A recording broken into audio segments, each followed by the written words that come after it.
Welcome to another episode of Alignment First, where we're here to bring leaders back to their peace, presence, and power. And I'm jamming with Gord Nicodemus, the owner and founder of Desert Drives LLC, fellow jiu-jitsu dad. And that's where we really hit it off. First and foremost, man, I really appreciate you making yourself available. I know you got a lot going on. I remember sitting with you in jiu-jitsu, giving you the pound, catching up, and then watching you just hand jam whatever you were working on that laptop and managing all the moving pieces for everything you got going on. So I really appreciate you, brother. Yeah, appreciate you having me on. Thank you.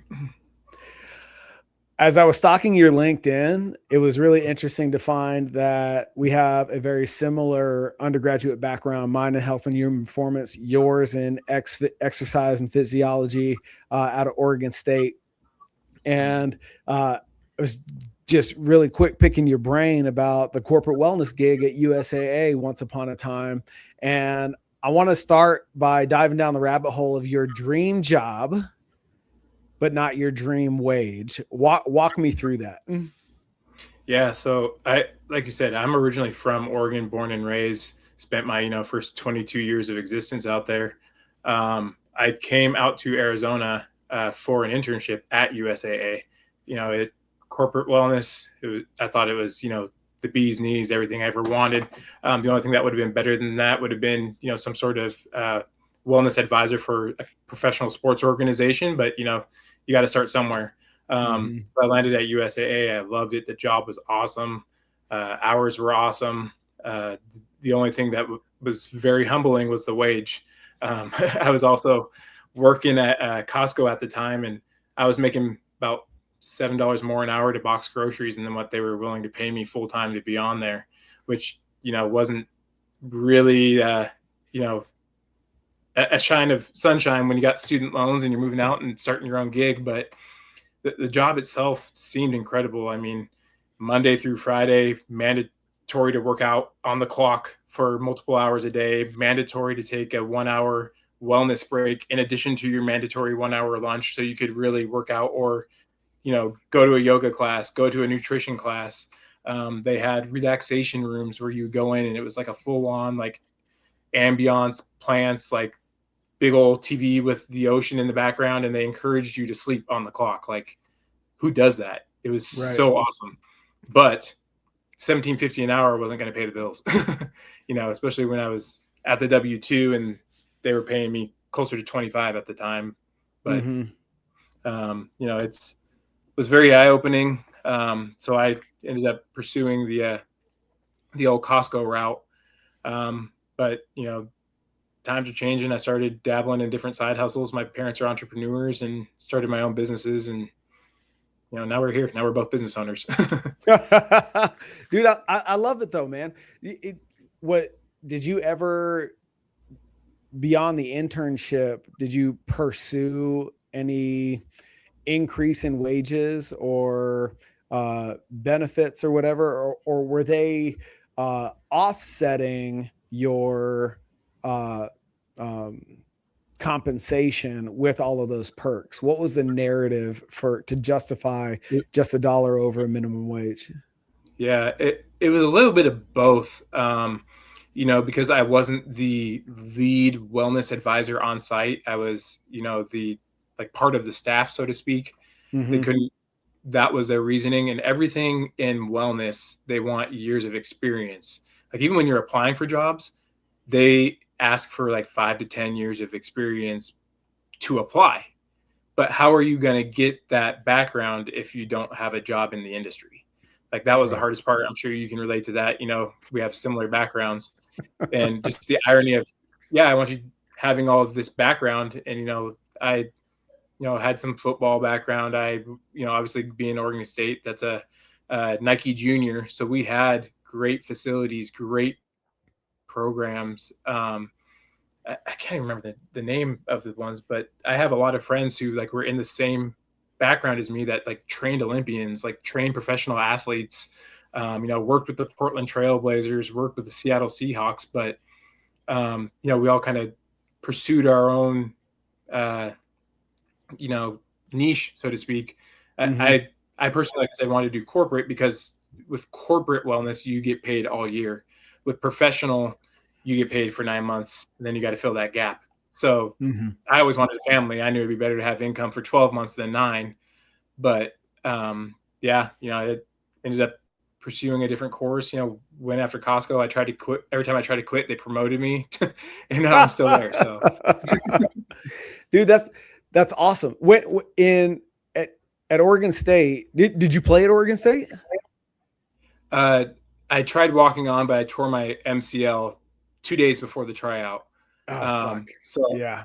and I still went to try to walk on, Mm-hmm. and they literally told me, "Your speed's there. You're stronger than most of the guys pound per pound, in your position, but your Mm-hmm. agility is garbage." And I said, "Yeah, I have a torn MCL. I tore it 2 days ago. If it wasn't, I would have some questions." Right. So, Right. but I, initially when I first came out of high school, I was going to go to Western Oregon, which was a D2 school, smaller. Mm-hmm. I just wasn't feeling it. Didn't like the school, didn't like the coaches. So I ended up transferring to Oregon State, playing there, working out with the team. Like I was on the practice squad. And then the following year I tried to walk on.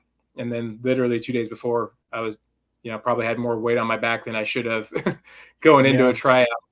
Went down, heard a pop, couldn't come up. And so I thought I would rest it. I thought I'd just strain something. Like our bodies make weird noises when we got, big weight on our back. Right. But I ended up going to get it checked out until after the tryout, because like trying to run on it just absolutely, expedited the pain, increased the pain. Got it looked at, and sure enough, they did an MRI on it, and banana split my MCL. They're like, yeah, there's not really a whole lot they'll do for that because the ligament's still there, but you're not going to be doing anything at an elite level. So like I still lift with a brace on that knee to make sure it's staying in the correct plane. Like with my background, I knew what it was. And I'm like, oh, cool. I can work around it or get it repaired and hope it's better, but chances are it may or may not be.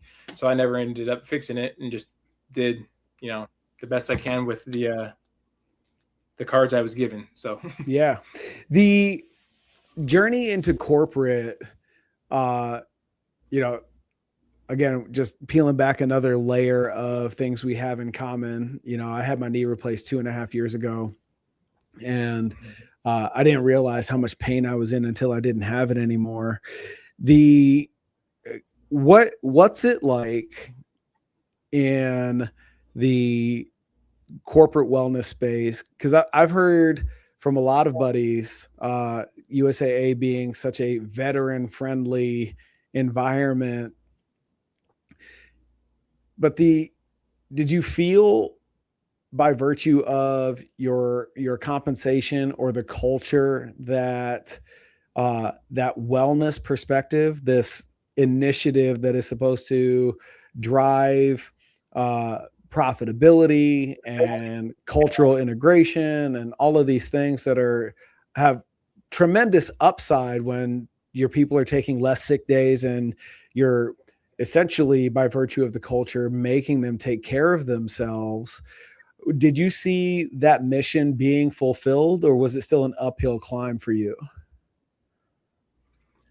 I definitely think for the business as a whole, it was an uphill climb, because they only had the one gym on site while I was there, but they were building a second because they were expanding and making another wing there. And we had our regulars. We had people who came in, and admittingly, I'm not married to the beat, so I wasn't teaching any Zumba classes or dance classes. I jokingly said, if you guys can two-step, maybe we can get something like that going, but I'm not going to be, married to any cadences or anything that comes through. But it was still fun. Like they would let us do different events every month. So we do like fun runs. We do like obstacle courses, just different varieties. Obviously you want low risk because you don't want them coming out and, trying to power clean 315 and drop it on their head. But we would do different things to like grow the community and get more people coming out. And I thought it was fun because like we'd have, even basketball tournaments, kickball tournaments, like we're all kids at heart. And when you can go out and play kickball with your coworkers and, put up some points on people. Like, I don't know about you, but I'm going to be there.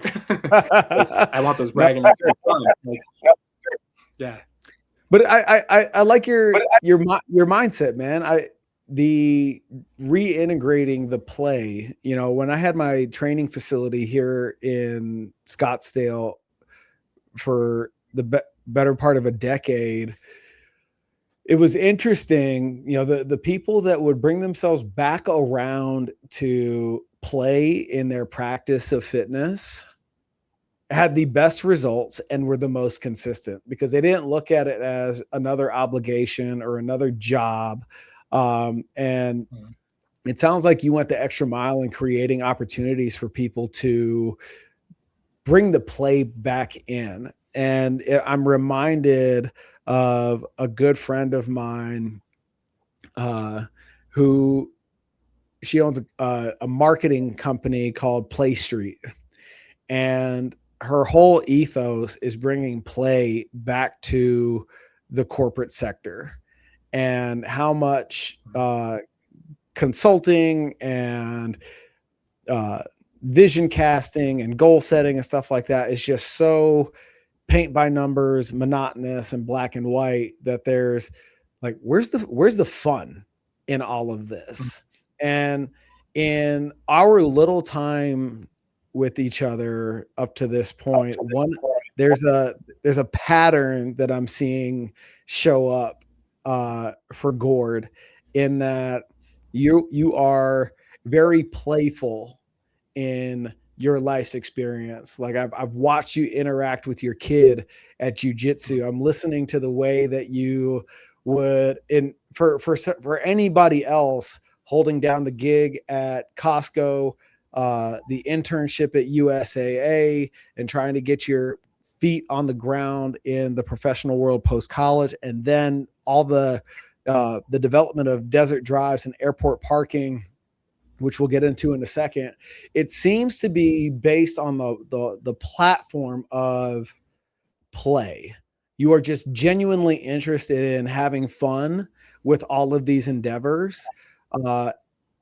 Correct me if I'm wrong in my interpretation of my experience of you, but before we get to making money and financial and material abundance, that play comes first for you. Is that true or false?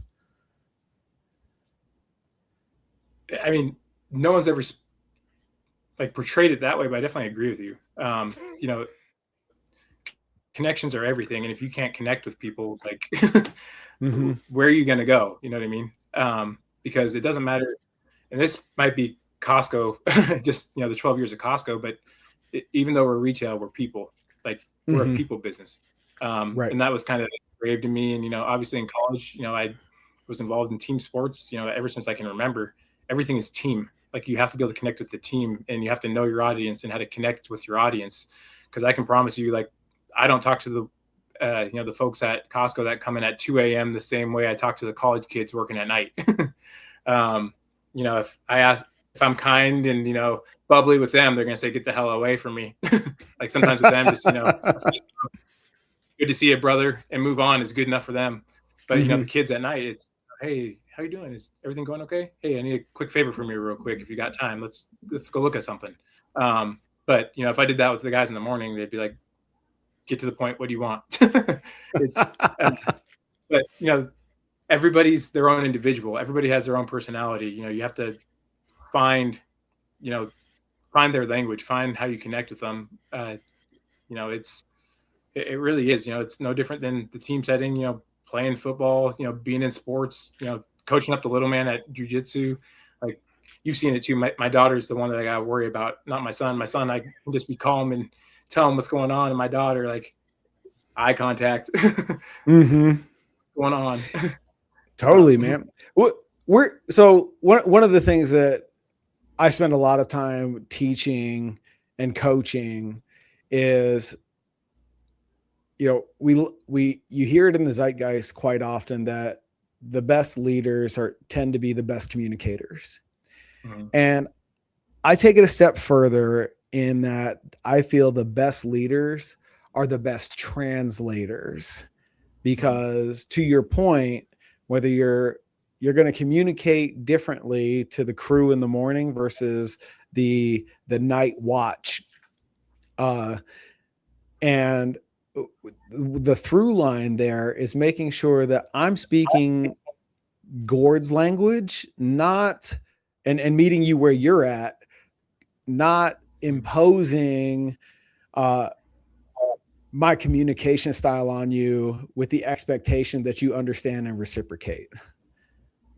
Yeah, 100%. And it seems as if people ask you, it wouldn't be out of the ordinary for somebody to look at everything that you got going on, all the moving pieces of your life, and wonder, how the hell does Gord get it all done? Right?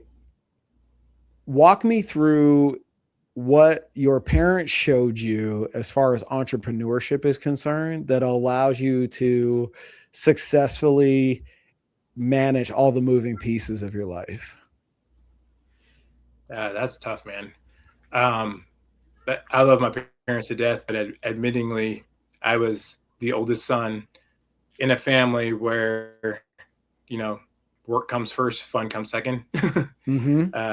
My dad is very much a workhorse. It's, you're done when it's done, not when you're tired. My mom is, her upbringing and like her parenting is very like old world Hispanic. Like, this is how it is. Get it done or get over it.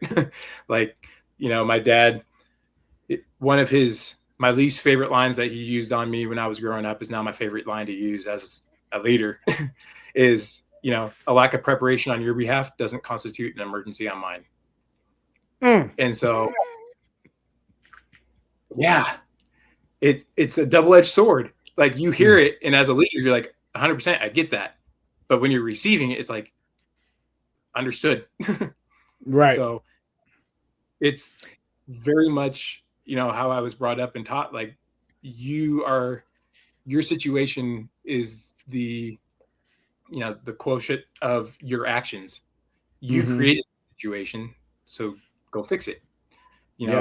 Another one I got that I wasn't particularly fond of, but I see now, like, I'm clearly paraphrasing, but you can complain about it, and then I'm going to make you go do it, or you can just go do it. The outcome's not going to change, but your timeline is. So which one do you want to choose? Right, dude. It's so funny, the things that as kids with our parents, as players with our coaches, as apprentices and employees with our bosses and employers, all the wisdom that gets bestowed upon us that we are resistant to, albeit allergic to. Yeah. That comes back around when we reach that level of life lived experience and maturity, where it's like, oh, that makes sense. Now I get it. And I'm curious, man. I feel like, as far as parents are concerned and what they exemplify and embody for us, that we end up modeling for lack of example, and or pursuing a completely alternate route. When you take those lessons that your parents gave you, work till it's done, not when, beyond when you're tired.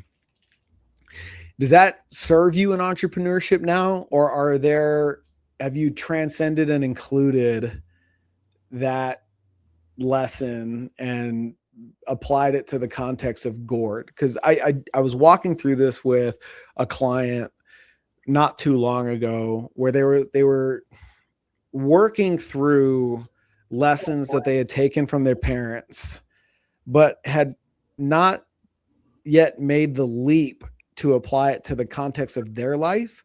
So they're taking the decision matrix that their parents used once upon a time from their 16-year-old perspective and trying to apply it to the circumstances of their 30-year-old lived experience.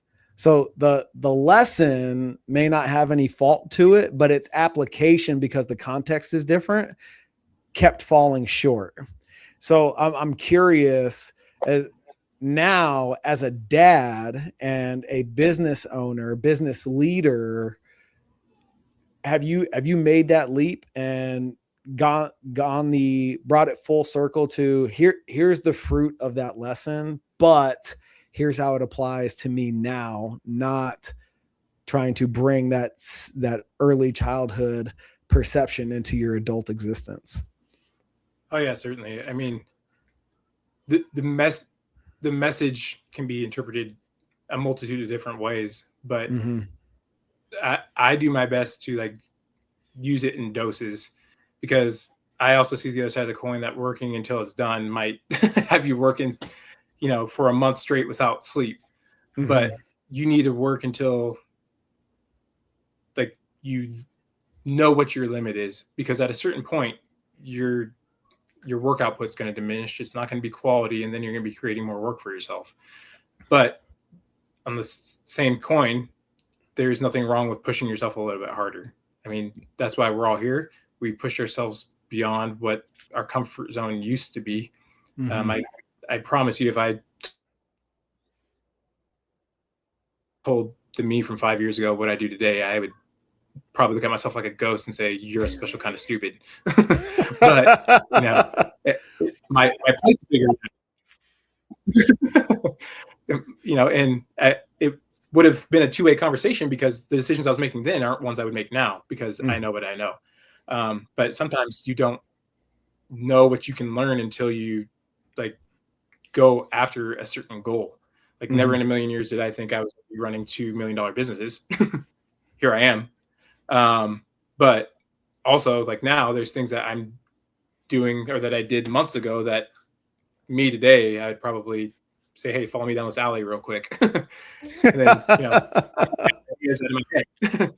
But we don't learn by avoiding, scenarios, or just not trying to figure it out. Like, you have to figure it out. So it goes both ways. They did teach, a work ethic in me. That's, why I am where I am. I mean, even with Costco, I was the youngest senior manager in all of Arizona at 25 at the time when I got to that level, which means I only answered to two people in the warehouse, which is pretty neat. But as a 25-year-old trying to tell people that have been working there longer than you've been breathing, let me tell you, that'll teach you people skills real quick. But now I've been doing it for 11 years at this role. Not because I'm not qualified to move on, but my focus has shifted. Like, I built the W-2, I built the side hustle, and now the side hustle is becoming, its own person, own individual, and it's, doing great. I just need to continue investing time there to get it to the next level. So let me ask you this then, because somebody would hear you say that, I never thought in a million years I'd have $2 million companies. And yet you have this W-2 employee existence as well, this full-time gig. In your mind's eye, what is the benefit of holding on to the W-2 and maintaining the side hustle status of these really successful operations that you got going on? For me, I've just never seen myself in a world where I don't have a W-2, which is weird, because my gross is, on a monthly basis, is almost exceeding my annual earnings right now, which is wild. Yeah, I can't wrap my head around that still. But I also have a family and kids, and admittingly, like, I have some health conditions that I want to have benefits for, to make sure that those are available. Luckily for me, like, I don't ever plan on leaving Costco, but I would love to be part-time something, because the difference in being 24 hours a week and 50 to 60, that's a lot more time with family and friends. And I'm interrupting you on purpose because I love the clarity that you have, because I asked that initial question with as non-judgmentally as possible, because there are so many people that fall into, whether it's by virtue of being a competent and successful technician, like you see a lot of strength coaches and personal trainers, right? They get be, bewildered, or the joy gets sucked out of them in the big machine that they're a part of, and they create this narrative that entrepreneurship is the way. I need to go start my own thing, fly my own flag, etc., only to realize that there's so much more that goes into it beyond helping people sweat and smile, that it becomes overwhelming. And at least I know you know this from the world of fitness, building a business out of spite is not a great foundation for your business plan. No. So it won't get you anywhere. So I champion your perspective, because I think you're in a genuine place of empowerment, where if you listen to the zeitgeist, your scenario very often is talked down upon or bastardized, or like, dude, why don't you jump ship already? And the clarity of your existence is in my opinion worth applauding, man. Because what you just spoke to is what alignment looks and feels like for Gord. Not the you're not hopping on the quote unquote all in hype train, because I've watched you work. There's no doubt that you're all in, but it seems to be, in my observation and listening to your perspective, that you are genuinely laser focused and present with whatever it is that you're doing. And I can only imagine that that's how you are as a dad in either business, and also with your wife, and or when you're on the job at Costco. Like, I am where my feet are planted, and you don't seem like a very distractible individual. Yeah, it's hard. It is hard because sometimes I want to do all the things at once, but it's a lot more efficient to complete the task in front of you than to try to do several at once. Like, I'm also into like, I guess, personality awareness. Sure. And so, like, I don't know if you're familiar with the BEST test, where you analyze like where your strengths are, like between, bold, empathetic, or excuse me, bold, expressive, sympathetic, and technical. Okay. It won't surprise anybody who knows me, but I am very BT, like very BT, because I don't have that off button where, hey, you shouldn't do that, or hey, this person's getting loud, like, let's go get someone else. It's like, no, I got it. Right. We even joke at my work that, hey, Gord, can you come make a friend up front? Sure, I'll be right there. I walk up, hey, what's going on? I want to help you, but let's take it down a notch. Start over. Nice. What's going on? So in the world of AI, and as digitally connected as we are, it's my observation that society is quick, fast, and in a hurry losing the ability to do the people part. Right. And what do you have in your arsenal and your patterns and routines that keeps you engaged, feet on the ground, and not hiding's the wrong word, but over leveraging technology for your interaction with other people? From like the personal regard or Yeah. work or So like, businesses. hey, Gord, go make a friend up front, Mhm. right? Conflict resolution, looking somebody in the eye, like all of these things are uh, learned behaviors, Mhm. and they require consistent practice for us to be confident and competent in how we use them in social settings, not just conflict resolution, but just how we engage with people in general. I mean, there's so much.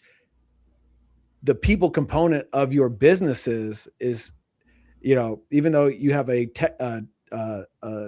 technology platform for its operation, the people part is huge, Mhm. right? So how do you keep those two things working synergistically? So the biggest thing is like I try to put myself in the customer perspective. And Mm. admittingly, I don't enjoy making friends. I just know how. Like it's so hard for me to remember I have a name badge on right now because that's not how I would answer outside of work, um, Mm-hmm. or outside of the business. But everybody is so darn comfortable talking behind screens with no repercussions. Like when I was in high school, if I said something to the wrong person, man, I'd be cleaning up my nose. But Mm-hmm. that's not how it is anymore. Right. And despite what people believe, like I don't think the old way was the wrong way because it taught people to be moral and humble with how they speak to each other.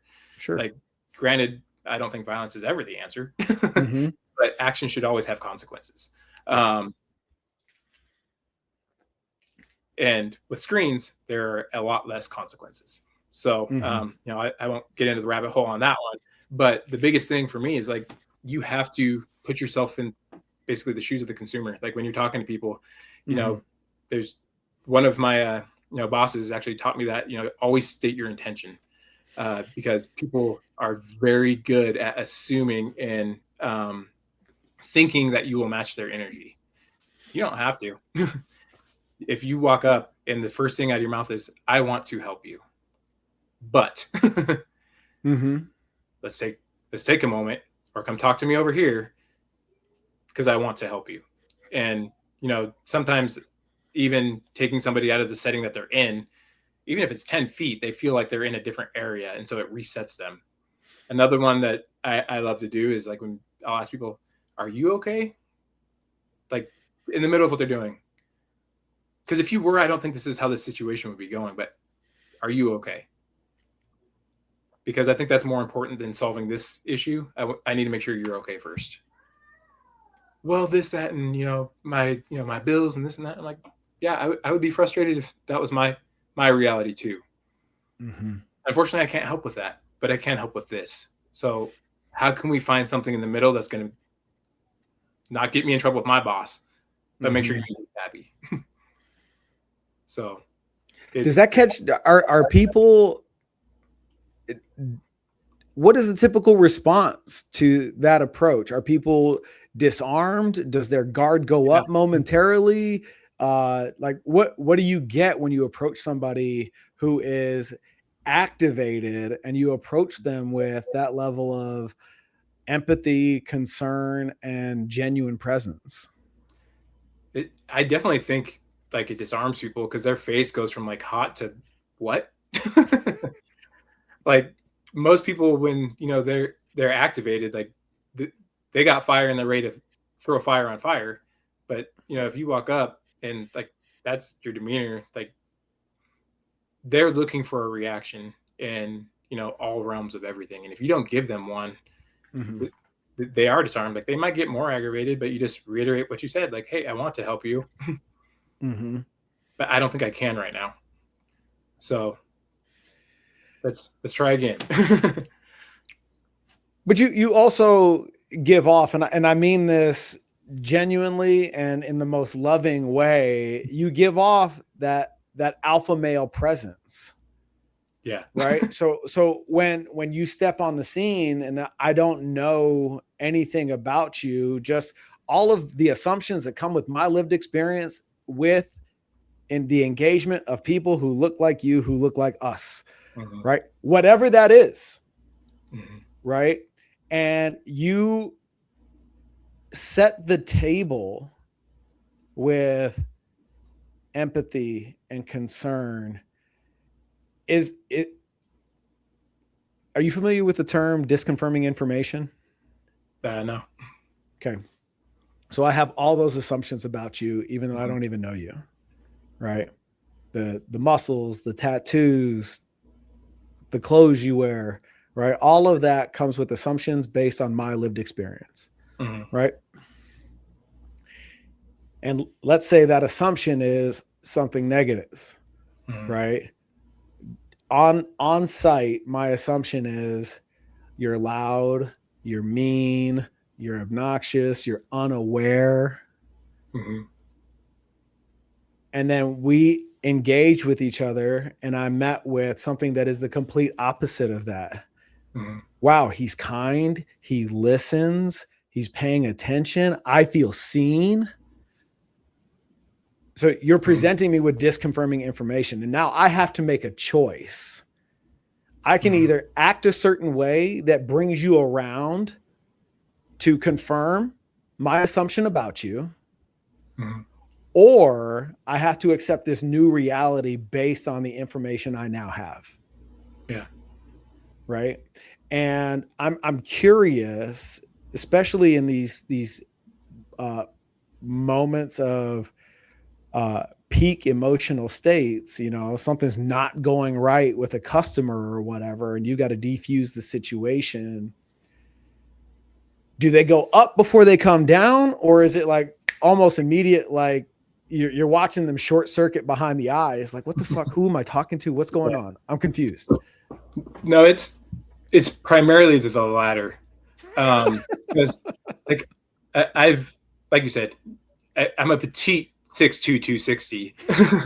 So when, you know, it's me showing up to talk to people, and for a while, my two assistant managers were both bigger than me. Like, one was an older dude who used to be a tire center manager. Like, you imagine a tire center manager who's been doing it for 30 years. Like, he's going to be pretty close to that. Just big, scruffy, looks like he rolled in a Harley or in his 1950 F-150. Either one were probably true. But, and then the other dude is like 6'5", just stacked, could have played basketball or, you know, defensive end in the NFL. But those were my assistant managers. So sometimes, you know, when they would call for a manager, you know, we would both, or three of us, walk up and they're like, "Oh, you brought up security?" "No, ma'am. You asked for a manager." "We're available." So, yeah, it definitely has its, you know, perks. But, you know, the goal is never, ever, you know, intimidation, but, you know, we were given these cards, we earned these cards, we built these cards in some cases. Sure. But when, you know, you approach people, they are going to have that perception. You know, our Costco culture is, you know, be transparent with, you know, the upper leadership to make sure that we are, you know, adhering to our code of ethics and, you know, the mission statement. So we have to be overly aware of our perceptions. And, you know, I had no shortage of GMs tell me, "You're 6'2", you're huge, you look like a jerk, you don't smile. Be aware of that." It's like, well, I'm not intentionally not smiling. I'm thinking, like, I'm just stagnant. Well, so let's go in right there. You know, when you get feedback like that, and I feel that you're aware enough to recognize that observation comes from a good place, right? Yeah. The intent is to raise your awareness and help you, right? That being said, how do you perceive feedback like that? Because it would be really easy to perceive that negatively, as if somebody was pissing in your Cheerios. Yeah. Right. It's completely fine with me. Like, bold technical to a fault. Like, you're stating your perception. I mean, I was also brought up that your perception is not my responsibility. Like, you are responsible for your thoughts and your decisions. But that doesn't mean that I can't help change your experience. because I don't want to justify your opinion. So that's how I go about it. Like, I'm not responsible Yeah. for how you view me or what you think of me. I Mm-hmm. am responsible for the experience you have with me. And if they align, shame on me. If they don't, shame on you. I absolutely love that. And I am so curious where that comes from in you, because if we play back the tail of the tape, you come from a very strong family culture. Mhm. It sounds as if you being the oldest of your siblings with two entrepreneur parents, the way you were treated from conception to manhood was very consistent. Being Mhm. involved in high level athletics for the majority of your lived experience, and then ending up in the corporate world prior to your entrepreneurial journey via USAA and what I understand to be true about Costco. There's a lot of scaffolding around Gord that supports the fullest expression of your greatness. Mhm. Do you recognize that to be true, or do you find yourself on the other side of the fence, like, my work ethic got me here all by my lonesome?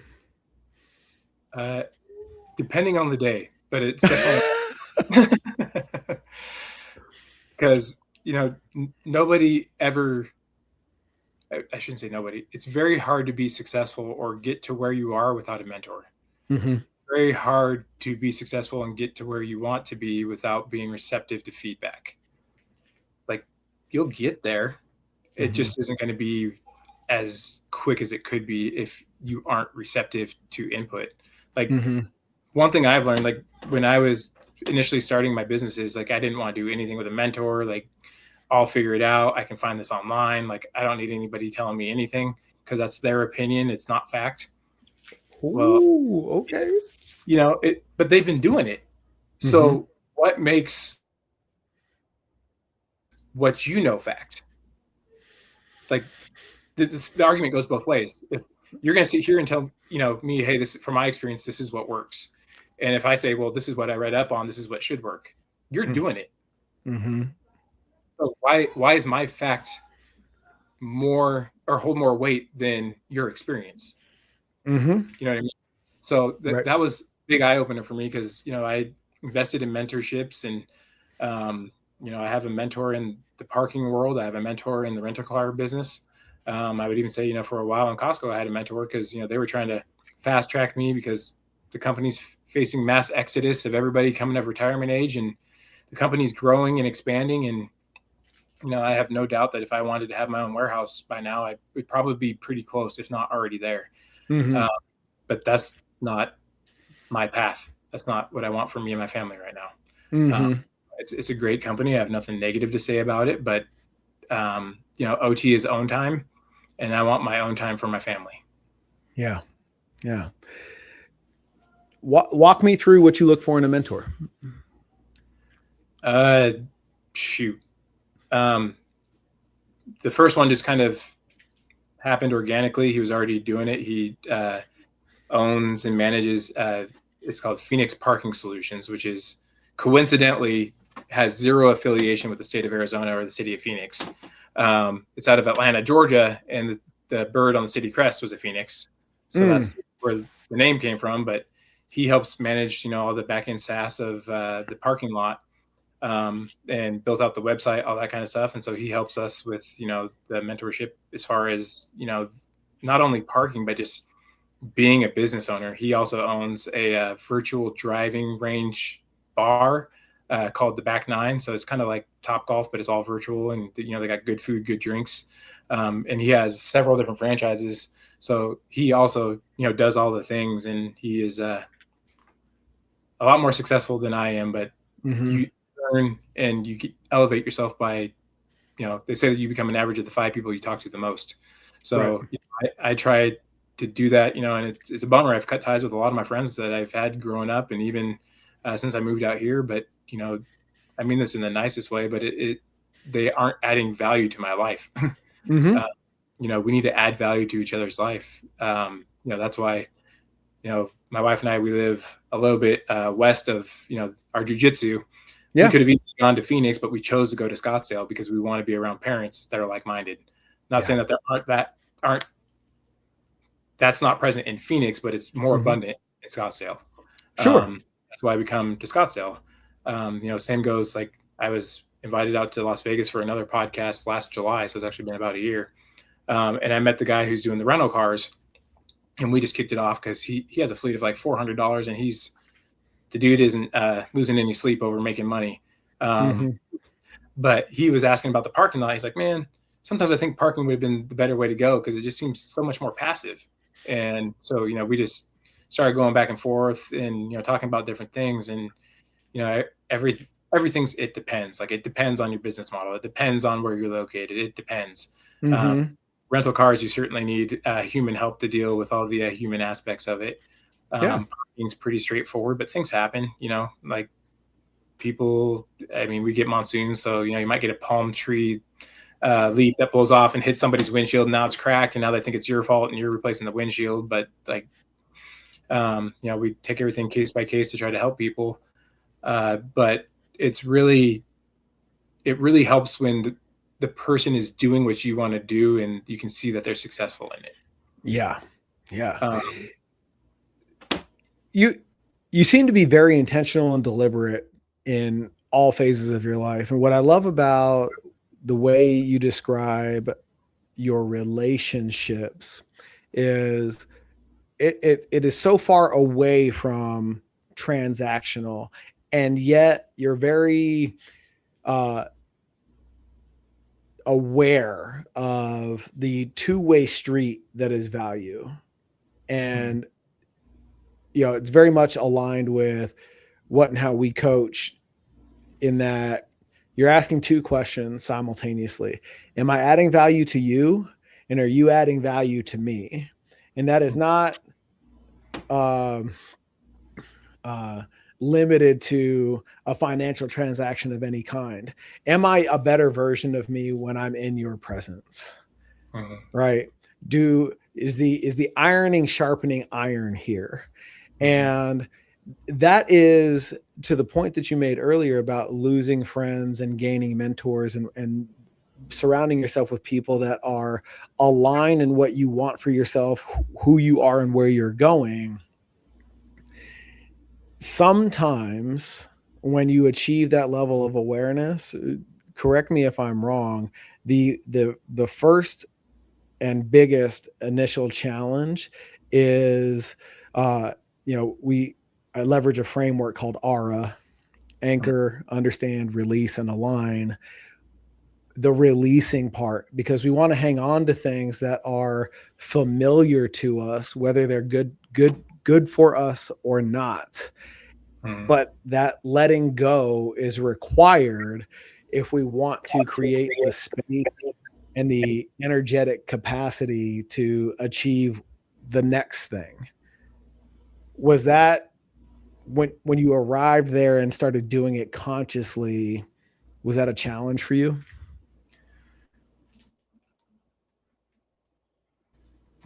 I don't think so, because my journey was kind of unique, and like, my wife and I have been doing it all by ourselves for the most part. So we really didn't have any other time to do anything that wasn't beneficial. Like, and I don't mean that in a mean way. Like, we even struggle. Like, I love my family to death. I always want my kids to grow up and be around family. But like, sometimes, when there's family gatherings or this event or that, like, we have to make ourselves go because we know it's best for the family. And that's hard to say, man, because like, again, my family is everything. Like, I love my family. I would die for my family, live for my family, which is more important. Like, you got to live and make decisions for your family. But there's other things that, that like, hey, this might not be the best lever for my time. Like, this could be a much better leverage of my time because this is the outcome. But you just have to navigate around that and be able to schedule your week accordingly, because it's all about balance too, which is really the hardest part. Cause I mean, there's weeks where I feel like I put in over 100 hours, but you know, I still need to be present for my kids. Like that's my biggest challenge right now is I'm trying to be present when I'm on dad time. Cause I don't want them spending time with dad while he's on his laptop or his computer. Like when it's time for my kids, it's time for my kids. Yeah. The thing about kids, and this has been my experience as a father, and I'm curious for your perspective. It has so much more to do with the quality of the time spent than the quantity of time spent. And both are important. I don't want to dismiss one or the other, but I know here, not intellectually or trying to rationalize it, that if I give my kids 15, 30 minutes of just undivided attention and love and all the things, that goes so much further than taking them to the park, fucking around on my phone for 2 hours while like I'm looking up every 5 minutes to see where they're at. Mm-hmm. Yeah, no, I completely agree with that. Yeah. Where are you with regards to putting your kids in front of coaches, mentors, people of influence who embody the lessons that you want to teach them, as opposed to them coming the majority of the time from you exclusively as dad? Yeah, that was actually a big reason why we got my son into jiu-jitsu. You know, the mental toughness, the you know, try again. Like we don't let anyone say I can't in my house. We always say I can't yet. Mm-hmm. So it's good hearing it from, you know, other people. Like it blows my mind still. Like this is my dude, and I can tell him to do something 7 things. He just like looks at me and finally does it. We go into, you know, Tiago tells him once and he does it. It's like, is it because he can beat me up or what's going on? But it's, you know, it's good because they need that structure. They need that reinforcement. They need that discipline. And, you know, I feel like jiu-jitsu's, you know, I think highly of team sports, but in life, like you're not always going to have a team. Like you need to be tough as an individual. You need to figure it out as an individual. That's why my wife and I, like, we let him do all the sports he wants, like periodically. But the one thing that doesn't go away is jujitsu. Like, you know, he does soccer, he'll do swim, he'll do, what did he just do? T-ball. Those are all great team sports, but those are different times throughout the year. But jujitsu is always, because you need to be able to think under pressure. You need to know you can keep going and win when you're in pain. Like you need to know that even if you lose, there's somebody there who's gonna say, you got him next time, man. Like you're good effort. Like you lost by 2 points. Like that's what we want to instill in our kids, because, you know, there's been those times, you know, as a business owner, man, like I've been at my desk, like hand on my head, like, what the hell did I do? How do I fix this? So many times. You know, just walking away from it with your tail tucked and then telling everybody poor me is not going to help you. Like you still got to fix it. Well, I mean, dude, to illustrate that point in real life, you know, my son wants to get some Legos, you know, some action figures or whatever, some new toys. And he asked the question, Dad, how do I earn money? Right. And there's things that are required to make this house go.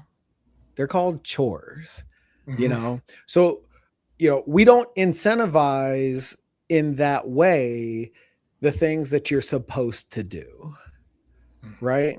We do incentivize the addition of value, right? So, you know, true to form for a 10-year-old, we're like, dude, like, let's explore some ideas. He's like, a lemonade stand. Let's do that. I'm like, cool. So he got his first lesson in entrepreneurship. You know, we did it by the book, you know, cost of goods, like the concept of being in the red, fixed costs, You got to earn so much to be in the green and profitable. Cool, like way over his head. Who gives a shit for a 10-year-old? Mhm. However, where the rubber met the road, we set up on the golf course behind my in-laws' house. And it was like he struck gold in the first 90 minutes, right? Made his investment back and was in the green. And he was like, Dad, this is awesome. I'm going to hit my number so fast. We don't have to be out here that long. I was like, maybe we'll see. And true to form, you already know where this is going. He that way of yeses crested and came crashing down. And then he went for 30, 45 minutes of people just driving by in their golf carts. Nope, we're good. No vodka. No, thank you. Like just as polite as can be, but we're not getting any closer to that number. And there was that moment, dude, where he wanted to just pack it up and mail it in. And I was like, look, I don't know if we're going to hit your number today, but I do know we are guaranteed not to hit it if we just pack up and leave right now. So you have a choice. I can't make it for you because this is the part of the game where most people quit. And there's so much value in staying in the game just a little bit longer. And dude, over the next 2 hours, he changed his attitude. He greeted everybody with a smile. Yes, or we really spent a lot of time between these cart drive-bys, driving home the variables he does control, his attitude, his energy, the way he greets people, the way he generates his offer, all of those things. And sure enough, man, right at the wire, it's getting like way too damn hot to be out there for this lesson to continue any longer. He hits his number, and it's like, yeah, this is what's possible if you stay committed, control what you control, which isn't the yeses or the nos, but your attitude, whether it's yes or whether it's no, is 100% within your control. How does that filter into the way you empower your kids? Yeah, I completely agree with that, man. My son, he's a bookworm too right now, and so he's already going through his books. Like, hey, this one's in good condition. Can I sell this one to Legos also? How much do you think I can sell this book for? I don't know. Have you thought about maybe doing bundles? Oh, like in Monopoly? It's like, maybe like in Monopoly. Because we got him on Monopoly. We got him the Robert Kiyosaki board game. Getting out of the rat race, like the one for kids. We got that one for him. We got to bust it out so he can start playing that too. But we're doing our best to start him young because there's nothing wrong with having a successful W-2 career, but nobody with a W-2 career ever, not many people wrote their own schedule and did what they want when they want. Because the hardest thing for me is asking for time off with my family and being told no. Like, that's a reality of W-2s. So dude, oh man, I want to end it on this one.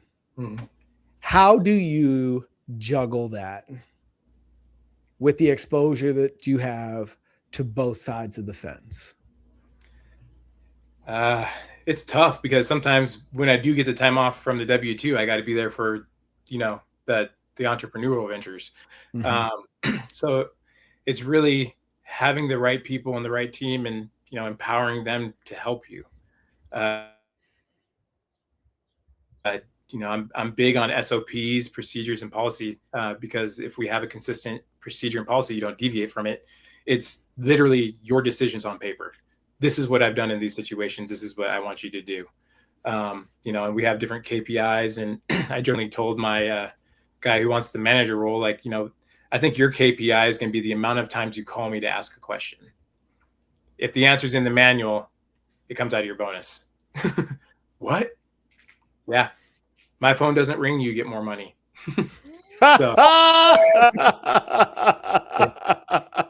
it's the beauty of owning the business is you get to be creative with the incentives and how you want to structure it. So, I'm doing my best. We're finally getting to the point where I feel like I can kind of take a breath and take a step back. Don't ask me about this week. I wouldn't agree with that this week, but that's the goal most weeks. Sure. Is to be the check in weekly, not daily, and just make sure that your baby's taking care of the family. I love it, man. I love it. Gord, I really appreciate you making the time, being available, and so just lovingly transparent in this conversation, man. I've thoroughly enjoyed it, and I know that everybody listening is going to get a ton of value out of this conversation. Where can everybody find what you got going on and support and or take advantage of the services that you provide, man? Yeah. So people can follow me on social media. My user handle is Gordopreneur. They can also check out our website, desertdrivesllc.com. My parking lot is airportparkingphoenix.com, optimizing SEO search, obviously. But like with our rental car business, we're not traditional in the fact that we only do rental cars. We also do investment opportunities like JV ventures. So folks can, invest $6,000 and get a 50% return on their money within 2 years, because we're able to use that money to acquire more assets. So we go out and get more cars with that investment. We make good money on it, and we reward the people who are investing in our business to help it grow. So, if you invested, say you want to buy one JV unit, $6,000, and then we pay you back $375 a month over the course of 24 months, and now you've made 50% on your money. And that's backed with a UCC lien on whichever vehicle we acquire with that money. So it's clean, it's legit. Helps us grow our business and gets a lot better return than the 2% you're probably getting in a savings account. You're getting 25 annually, 50 overall. So, we got a lot of good things going, and we're trying to keep pushing the needle in the right direction. Dude, that's super dope, man. I really appreciate you, man. And now you're part of the Leaders Forum and the Next Level community. And if you're on a mission to be the fittest leader possible, head over to nextlevelhq.co, and take the leadership quiz and find out how you show up as a leader and take advantage of all of the aligned leadership conversations that we're having that come down to integrity, courage, and ownership on the foundation of alignment first. We'll see you next week. Appreciate your time, man.